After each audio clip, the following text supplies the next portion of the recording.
Hi, I'm Bertrand. Welcome back to the Boomers Tech Show. Have you ever wanted to make your text larger on the screen? In this video, I'm going to show you just how to do it.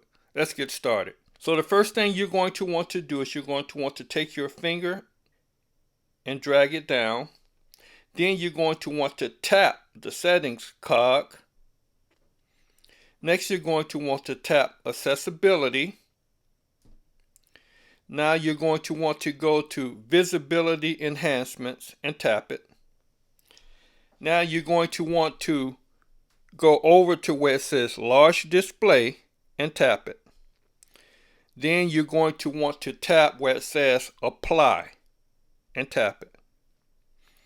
Now you'll notice when you go back, your text are a lot larger and easier to read. So now if you found value in this quick tutorial showing you how to enlarge your fonts or text on your screen, please give me a like, hit that subscribe button, share, and comment. I'm Bertrand. Thanks for watching the Boomers Tech Show. We'll see you in our next video.